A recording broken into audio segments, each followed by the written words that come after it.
Representative Patrick McHenry. He's the ranking member on the House Financial Services Committee in the House of Representatives. He is a Republican. So welcome, Congressman. Good to have you with us. Let me ask you perhaps the most basic question. Do you believe that there will be some fourth round, as it's called? Is this a matter of whether or is it a matter of when? I think it's a question of when and to what extent. What we don't understand right now is the magnitude of the economic pain. We have current statistics, but we don't know what this looks like as state by state reemergence into the normal economy, how that develops. Tennessee and Georgia, we see examples there, but it seems slow that people are getting back to normal economic life out of health safety. And so what I am counseling is that we measure twice and cut once. If we're going to legislate again, let's make sure that we're hitting those and helping those that need the most assistance and doing the right thing for the long term of our country. There's the question of how the overall economy is going. As you suggest, Congressman, it may well vary, will vary probably from state to state.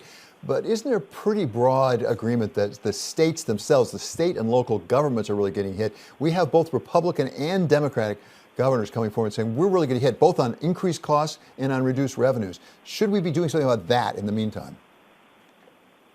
Well, yes, and I think you'll have some level of state aid be a part of the next package. It's a question of what you get in return for doing this. Do you say to the states you have to be fiscally responsible on a going forward basis, have to have a rainy day fund on a going forward basis? Many of these states were in poor financial conditions before this happened, and we don't want to just prop up profligate spending at the state level. We want to be effective to ensure that states don't have to declare bankruptcy. And so I think there is some level of consensus around that for the next package, but we're not pressed right now. I think we have 2 to 3 months before that becomes a pressing issue. So does that suggest that perhaps this could wait 2 or 3 months, that maybe we shouldn't expect anything until well into the summer? Yeah, I think we're looking at June or July before you have the next round of spending package come out of Congress. I think that would be the responsible thing. I'll give you one example. The university systems. Do we know if universities and colleges are going to go back in the fall? We know if they don't have students in the dorms, you have a massive physical plant for every one of these universities. Are you going to have states impacted based off of their university systems not having students on campus? And to what extent? So let's make sure that we understand the issues that are affecting people before we try to seek to fix them. Currently, we still have additional funds to probably the tune of over $1 trillion that's yet to be actually put out into the market from the last CARES Act. So let's make sure that those dollars are effective before we spend again. That's about the next round, the so-called fourth round. Let's talk about the rounds that have come so far. You were a very active proponent of the Payroll Protection program, particularly for smaller businesses. We now have an Inspector General report suggesting that maybe that money, a lot of it, didn't go where Congress really intended and went to somewhat larger companies, not the smaller ones. Are you concerned about that issue? Sure. I'm always concerned about the taxpayer dollar being spent effectively and in compliance with the law. What we see here, what the Inspector General highlighted, is that they largely did that. And when you're putting out $300 to $400 billion in a period of 4 weeks, there are going to be mistakes made, and there were mistakes made with this program. But it was still largely effective. There are thousands of small businesses that are around today because of this assistance, and you have tens of thousands of employees that are able to collect a paycheck because of the Paycheck Protection Program. So it was still largely effective, though there were some failures. Congressman, whether it's round 1, 2, 3, or a possible 4, how are we going to pay for this? We're talking about something like, I think, $4 trillion in deficit at this point. That money has to come from somewhere, or does it? It does. Eventually, it comes home to roost. And on this, I think we have to be methodical about this next spending package, because over the long term, we are going to have to pay this money back. Our debt and deficits will impair economic growth for the next generation.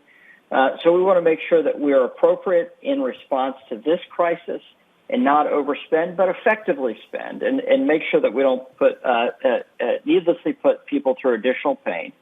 And that we get treatment resources online, that we get new testing online, and those things are highly important. And then as we reemerge, we need to make sure that we have a deregulation agenda that lifts people into being able to use their money more effectively, and some tax relief paired with that, so you can get people back on their feet very quickly.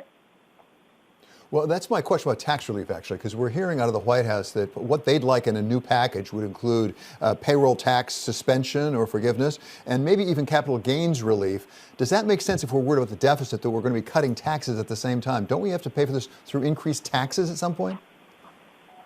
Yes, and that's why I think you have to have entitlement reform paired with a payroll tax relief bill.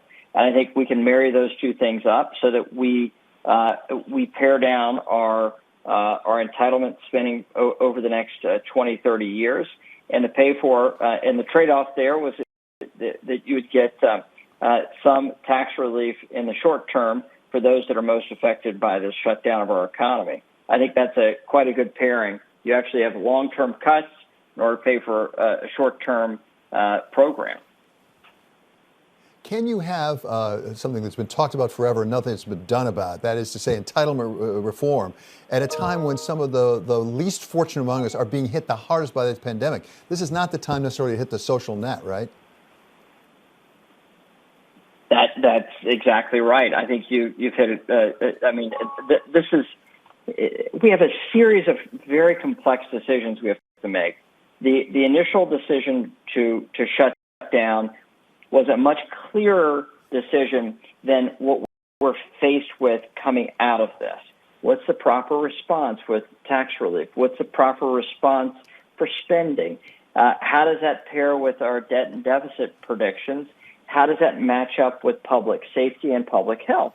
And these things are quite complex issues that we've got to struggle with and work through on a bipartisan basis, so we give the public some reassurance that it's safe and to reengage in the economy, and that our long-term finances are adept so you can invest in this country.